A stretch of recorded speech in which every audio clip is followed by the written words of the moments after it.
When Allah wants you to get something, to achieve something, or to give you something, nobody can stop it.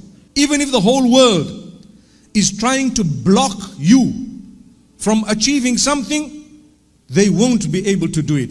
وَاعْلَمْ أَنَّ الْأُمَّةَ لَوْ اجْتَمَعَتْ عَلَىٰ أَنْ يَنْفَعُوكَ بِشَيْءٍ لَمْ يَنْفَعُوكَ إِلَّا بِمَا قَدْ كَتَبَهُ اللَّهُ لَكَ أو لَنْ يَنْفَعُوكَ إِلَّا بِمَا قَدْ كَتَبَهُ اللَّهُ لَكَ. If the whole nation gets together to benefit you, they won't be able to benefit you except with that which Allah has written for you. And the opposite also is in the same hadith. The Prophet Muhammad sallallahu alaihi wasallam is telling us that if the entire ummah, the whole nation, gets together to harm you, they will never be able to inflict any harm upon you unless Allah has written it against you. If Allah has written it against you, you need to know nothing is going to stop it. May Allah protect us all. Look at this man, young baby, born, Fir'aun, looking, searching. His men were everywhere. They were spies all over. They didn't hear, they didn't witness, they didn't see. And Allah subhanahu wa ta'ala inspired his mother to do something unique, to put him into a little casket or a basket, and to put him, or literally to cast him into the Nile, into the river. Cast him into the river. How can I do that? Don't worry, the one who made him will look after him. Subhanallah. The one who made him will look after him. Allah says, ألقيه في اليم ولا تخافي ولا تحزني إنا رادوه إليك وجاعلوه من المرسلين. Instruction from Allah subhanahu wa ta'ala. Inspiration from Allah subhanahu wa ta'ala. Take him and place him in the water, in the river. Allah will return him to you. Allah says, we will return him to you. Subhanallah. And we will make him from amongst those who is sent.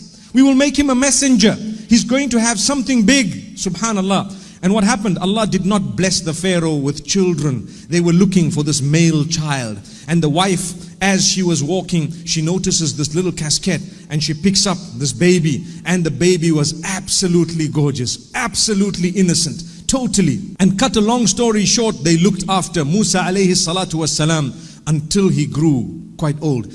He was not suckling from anyone because that was the plan of Allah. And they were desperate to get him to suckle because he needed to survive until, subhanallah, subhanallah, amazingly, Allah returned the baby, as an infant, to the mother.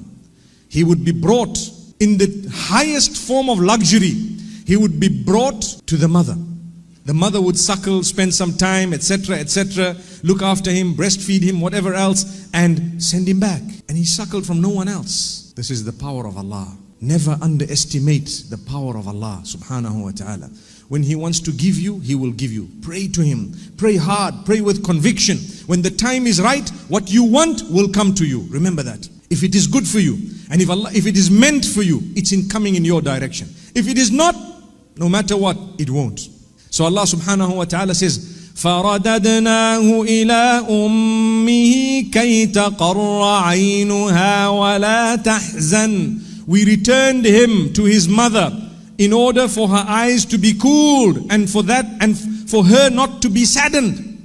She was a good woman. She was close to Allah subhanahu wa ta'ala. She was chosen to be the mother of a messenger of Allah subhanahu wa ta'ala. Imagine what qualities she had. I always tell the sisters and even the brothers that if you want a child who's going to be someone serving the deen, ask yourself, who am I to start with? Who am I to start with? If I'm a person who wants to follow the trends of today and I have my little heels and my makeup and my miniskirt and I'm walking around with a little handbag, throwing things behind my back like this, do you want a child who's going to really be some form of, service to the deen? The same applies to the brothers. Every night you're in the club, jumping and dancing and drinking and everything else and womanizing and all of those nature of things, that type of thing.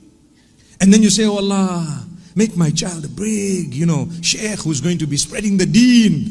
Subhanallah, subhanallah. Your sheikh is in the nightclub, that's what it is. And you want your child to be the sheikh spreading the deen. Allah can do it, but you need to repent. You need to turn back. It's never too late. My brothers and sisters, we turn to Allah. We turn to Allah subhanahu wa ta'ala. It's not too late. We're breathing. Take a look at the world. Learn by looking at the globe. Watch the people. See, the most content people are not those who run behind materialistic items. Remember that. Wallahi, I promise you. Yes, you might look at glamour. You might look at popularity. You might look at someone who the world looks at as, wow, a superhero. Someone who's a movie star. In real life, they are depressed. They are struggling. They have addiction sometimes to various things, even drugs. They suffer with problems. They are bipolar. Look at so many of these pop stars popping one after the other. Pop, pop, pop, pop. Have you seen that? That's why they're called pop stars. May Allah subhanahu wa ta'ala help us. My brothers and sisters, we need to serve the ummah. We need to have a concern for the next generations. We need to serve Allah so that at least in our progeny, when they watch us, do you know the most powerful way of relaying the message is for them to follow by example. When you are fulfilling salah, when you dress in a specific way, your child who cannot yet speak in your language, who cannot yet communicate properly in your own system, will fight to dress the way you dress, just because that is the plan of Allah subhanahu wa ta'ala. If you fulfill your salah constantly, your child will be found in sujood before they can even walk. Do you know that? Why? Did you talk to them? No, it was Allah's way of telling you, look, if you are good, inshallah, by the will of Allah, they will have a good upbringing. What they do beyond a certain age becomes between them and Allah. Once you arrive at a certain point, it's now your life. I looked after my children up to a certain age. An example, just an example. I'm not talking about myself, but I'm saying, if I look after my children for a certain age, up to a certain age, beyond that, if they end up dwindling left and right, I can always say, Ya Allah, I offered them the best. I still make dua for them. I will still guide them. But now they're independent. They are doing things. It's up to them now. It's between you and them. Ya Allah, guide them. Subhanallah. I can try. When I say I can guide them and Allah guides them, two different types of guidance. One is ad-dalala wal-irshad. One is to show them the way. I can show them the way, to say, look, this is the way. But at-tawfiq is from Allah. The guidance in the sense that to bring them onto the path is from Allah. May Allah bring our children on the path. And before that, may Allah bring us on the path and keep us steadfast. Remember, when you follow your faith, considering it an honor to follow your faith, that is when you have achieved something.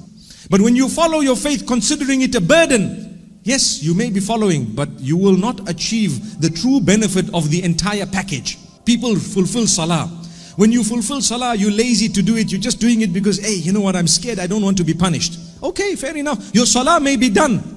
But if you want to achieve the broader benefits of that beautiful salah, do it as an honor. Oh Allah, I love you. I'm going to fulfill this salah because I want to do it for your sake. You've given me so much, Ya Allah. Amazing. My brothers and sisters, getting back to the Pharaoh, Musa alayhi salatu wasalam brought up in this home, going back to his mother. I want to draw another lesson for us all. Sometimes we are separated from our loved ones. Agree?